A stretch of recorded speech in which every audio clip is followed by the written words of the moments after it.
नमस्कार, मैं doctor Manju Ladla, associate professor SK government girls college Sikar. पिछली क्लास में अपन ने ब्रिटिश मंत्रिमंडल का निर्माण और उसकी विशेषताएं देखी थी। आज की क्लास में अपन ब्रिटिश मंत्रिमंडल की शक्तियां डिस्कस करते हैं और उसके साथ में उसके जो एक्स्ट्रा क्वेश्चन आए हुए हैं वो डिस्कस करेंगे। ब्रिटिश मंत्रिमंडल जो है वास्तविक कार्यपालिका है। इसके हाथों में प्रशासन की समस्त शक्तियां होती हैं। वैसे अगर देखें तो सिद्धांत में मंत्री परिषद जो है वो संसद की एक परामर्शदात्री समिति होती है। संसद और सम्राट दोनों की एक परामर्शदात्री समिति है, लेकिन जिसका कार्य शासन के संबंध में राजा और संसद को परामर्श देना होता है। लेकिन परंपराओं ने उसकी स्थिति में परिवर्तन ला दिया है। अब वो वास्तविक कार्यपालिका का रूप उसने धारण कर लिया है। राजतंत्र से जैसे जैसे लोकतंत्रीकरण हुआ, ब्रिटिश मंत्री परिषद की शक्तियां बढ़ती गई। वर्तमान में जो इसकी शक्तियां, प्रमुख शक्तियां हैं, वो इस तरह से हैं। नंबर पहला जो बिंदु है या पहले जो शक्ति है वो है व्यवस्थापन संबंधी शक्तियां या कार्य। व्यवस्थापन संबंधी शक्तियों के अंतर्गत ब्रिटिश मंत्रिमंडल का जो मेन काम होता है वो है विधेयक बनाती है और संसद में मंत्री ही प्रस्तुत करते हैं। देखिए, विधि निर्माण का जो कार्य है वैसे तो संसद का होता है, लेकिन आधुनिक समय में सारे विधेयक जो है मंत्री परिषद द्वारा ही बनाए जाने लग गए और विधेयक बनाकर मंत्री परिषद या मंत्रियों के द्वारा ही संसद में प्रस्तुत किए जाने लग गए हैं और संसद तो उसे स्वीकार करने वाली निकाय बनकर रह गई है। तो विधेयक बनाते हैं मंत्री परिषद और विधेयक बनाकर संसद में प्रस्तुत करते हैं। इसी तरह जितने भी निजी विधेयक होते हैं वो बिना मंत्री परिषद के समर्थन से पारित नहीं होते हैं। मंत्री परिषद का समर्थन होगा तो ही वो पारित होते हैं, वरना नहीं होते हैं। तो उसके संबंध में भी मंत्री परिषद का बहुत बड़ा हाथ होता है। इसके अलावा अगर अपन देखते हैं संसद का अधिवेशन बुलाना, स्थगित करना और उसको भंग करना संसद को समय से पहले, ये काम भी मंत्री परिषद के द्वारा ही किया जाता है। हालांकि इन सबकी औपचारिक घोषणा सम्राट के द्वारा की जाती है, लेकिन सम्राट को परामर्श देने का कार्य प्रधानमंत्री के नेतृत्व में मंत्री परिषद के द्वारा ही किया जाता है। प्रधानमंत्री के नेतृत्व में मंत्री परिषद ही सम्राट को ये राय देती है कि अधिवेशन कब बुलाना है, कब उसको स्थगित करना है और कॉमन सभा को समय से पहले कब विघटित करना है। ये सब काम मंत्री परिषद के द्वारा ही किए जाते हैं।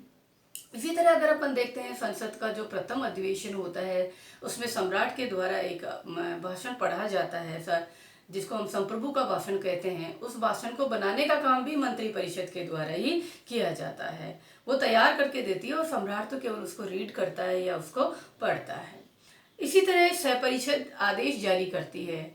या सहपरिषद आदेश से मतलब होता है अपने यहाँ अध्यादेश होते हैं, वहाँ इन्हें सहपरिषद आदेश कहते हैं। जब संसद का अधिवेशन नहीं चल रहा होता है और इमरजेंसी में किसी कानून निर्माण की आवश्यकता होती है तो अब सहपरिषद आदेश सम्राट के नाम से जारी किए जाते हैं, लेकिन उनको बनाने का काम जो है मंत्री परिषद के द्वारा ही या मंत्रिमंडल के द्वारा ही किया जाता है। इस तरह व्यवस्थापन के क्षेत्र में विधेयक बनाते हैं, प्रस्तुत करते हैं, निजी विधेयकों का समर्थन करते हैं, संसद का अधिवेशन बुलाना, स्थगित करना और समय से पहले भंग करना है और सम्राट के द्वारा दिया जाने वाला अभिभाषण तैयार करना है और सहपरिषद आदेश जारी किए जाते हैं। इस तरह मंत्री परिषद जो है कानून निर्माण या व्यवस्थापन के क्षेत्र में संसद का नेतृत्व करती हुई और संसद को नियंत्रित करती हुई नजर आती है, या वो इस तरह का कार्य करती है या इस तरह की उसकी भूमिका होती है। दूसरी जो शक्ति है वो है कार्यपालिका से संबंधित शक्ति। कार्यपालिका से संबंधित शक्तियों के अंतर्गत जो मंत्री परिषद है, मंत्रिमंडल है, वो समस्त शासन का संचालन करती है। मंत्री होते हैं, अपने विभागों के अध्यक्ष होते हैं और विभागों के माध्यम से शासन का संचालन किया जाता है। तो संपूर्ण शासन व्यवस्था की जिम्मेदारी मंत्री परिषद की होती है। एक टीम के रूप में समस्त विभागों के अध्यक्ष मिलकर विभागों के माध्यम से शासन का संचालन करते हैं।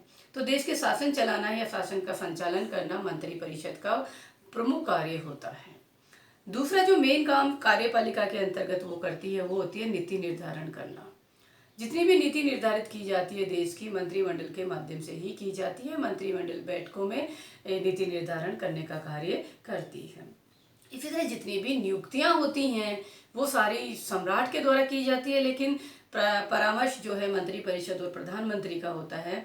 तो शासन का संचालन करती है, नियुक्तियां करती है, नीति निर्धारण करती है, अर्थात सम्राट की जो शक्तियां हैं, कार्यपालिका से संबंधित शक्तियां, उनका व्यवहार में प्रयोग, समस्त शक्तियों का प्रयोग मंत्रिपरिषद के द्वारा किया जाता है।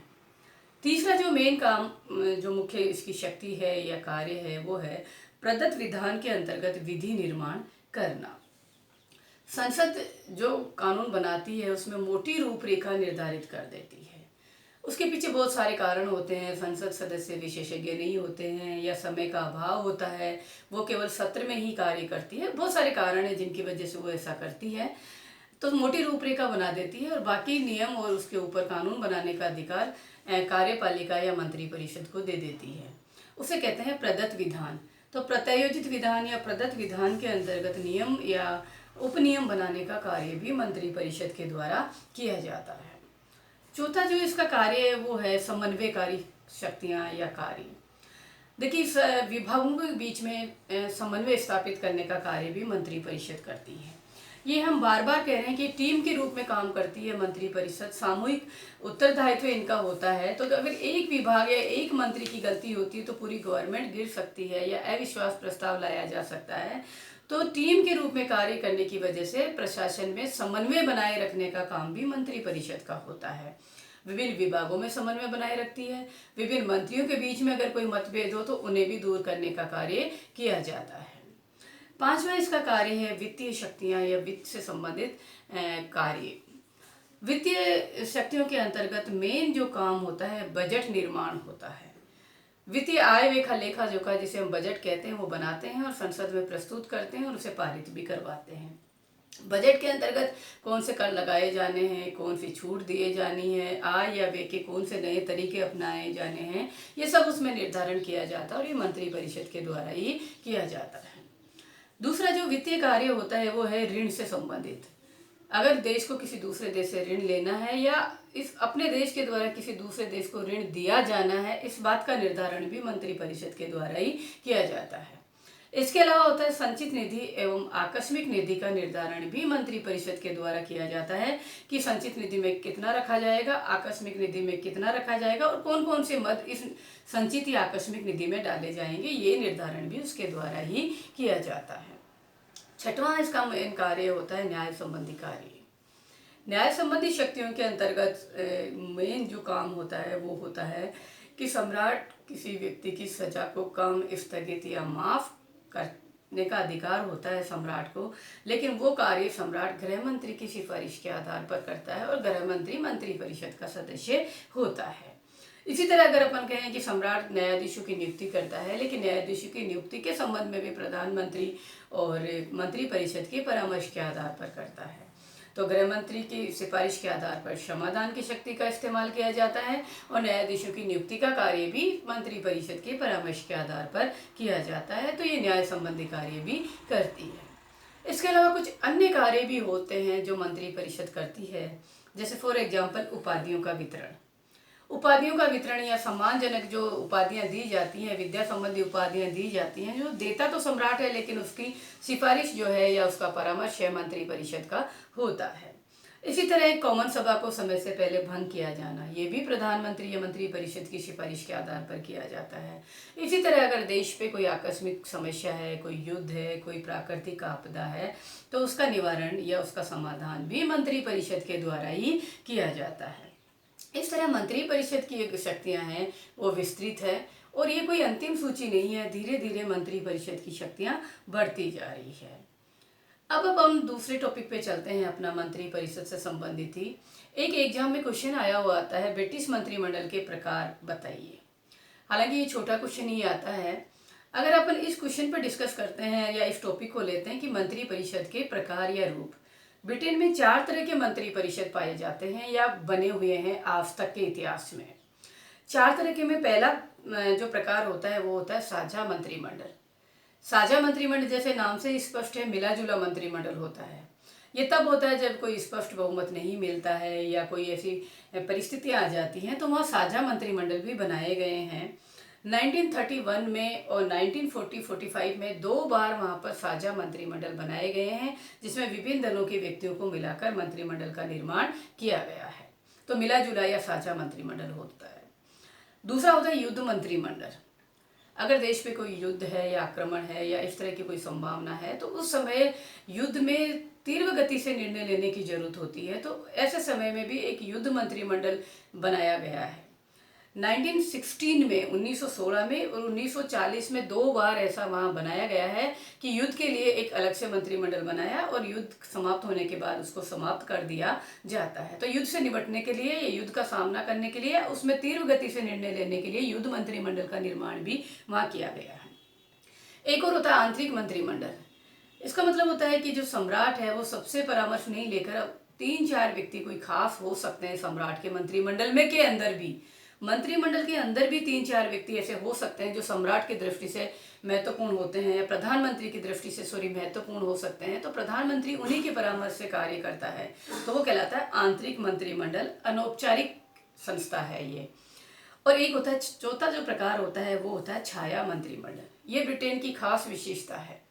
ये छाया जो मंत्रिमंडल, जिसको हम शैडो मंत्रिमंडल भी कहते हैं, ये विरोधी दल का होता है। ब्रिटेन में एक परंपरा है कि जैसे सरकार की या सत्ता पक्ष का प्रधानमंत्री होता है, गृह मंत्री होता है, वित्त मंत्री होता है, वैसे ही विपक्षी जो पार्टी है वो भी अपना सदस्य बनाकर रखती है कि ये हमारा प्रधानमंत्री होगा, ये हमारा गृह मंत्री है, ये हमारा वित्त मंत्री है, और वो अपने अपने डिपार्टमेंट को डील करते हैं। तो ये छाया मंत्रिमंडल भी ब्रिटेन में पाया जाता है। विरोधी पार्टी अपना वे बनाकर रखती है और जब भी सत्ता पक्ष या सरकार गिर जाती है तो विपक्षी पार्टी तत्काल सत्ता संभालने की स्थिति में रहती है। इस तरह ब्रिटेन में ये 4 तरह के मंत्रिमंडल आज तक पाए गए हैं, जिसमें छाया मंत्रिमंडल मेन इम्पोर्टेंट है, ये हमेशा वहाँ पर पाया जाता है। दूसरा एक क्वेश्चन इसके ऊपर आता है, वो आता है कि मंत्री परिषद और संसद में संबंध बताइए। देखिए, मंत्री परिषद और संसद के जब संबंध अपन बताएंगे तो अपन इसको 2 पार्ट में डिवाइड करेंगे, सिद्धांत में संबंध और व्यवहार में संबंध। अगर अपन सिद्धांत में संबंध देखते हैं मंत्री परिषद और संसद के, तो संसद सर्वोच्च होती है। क्यों होती है? क्योंकि संसद वही विधि निर्मात्री एकमात्र संस्था है। उसके द्वारा बनाए गए नियमों पर, कानूनों पर न्यायपालिका को न्यायिक पुनरावलोकन की शक्ति नहीं है। संसद ही बजट पास करने वाली एकमात्र संस्था है, वही देश के लिए बजट पास करती है। इसीलिए संसद ही कार्यपालिका अर्थात मंत्री परिषद को नियंत्रित करती है। प्रश्न पूछकर, पूरक प्रश्न पूछकर, निंदा प्रस्ताव, कटौती प्रस्ताव और अविश्वास प्रस्ताव के माध्यम से उसको नियंत्रित करती है। तो संसद कार्यपालिका को नियंत्रित करती है, इसलिए सिद्धांत में संसद सर्वोच्च है। लेकिन अगर अपन दूसरे बिंदु पे विचार करें कि व्यवहार में स्थिति देखते हैं, तो व्यवहार में संसद सर्वोच्च नहीं है, मंत्री परिषद सर्वोच्च है। क्यों सर्वोच्च है? देखिए, मंत्री परिषद कि सारे विधेयक या विधि निर्माण कार्य मंत्री परिषद के द्वारा किया जाने लगे, या वही विधेयक बनाती है और उसमें प्रस्तुत करती है। वित्तीय क्षेत्र की बात करें तो बजट बनाना और उसे पास कराना संसद में वो भी कार्यपालिका या मंत्री परिषद ही करती है। तीसरी जो बात करें कि कार्यपालिका स्वयं संसद के द्वारा नियंत्रित होने की बजाय संसद को नियंत्रित करती है। कार्य मंत्री परिषद के पास एक शक्ति होती है कि वो कॉमन सभा को समय से पहले भंग करा सकती है और इस शक्ति के माध्यम से वो स्वयं संसद को नियंत्रित करती है। तो मंत्री परिषद की शक्तियां बढ़ती जा रही है, मंत्री परिषद सर्वोच्च होती जा रही है। तो सिद्धांत और व्यवहार दोनों में अंतर पाया जाता है। तो जब हम अपन एग्जाम में आंसर लिखेंगे तो सिद्धांत में अलग लिखेंगे और व्यवहार में अलग लिखेंगे। सिद्धांत में संसद सर्वोच्च होगी और व्यवहार में मंत्री परिषद सर्वोच्च होगी।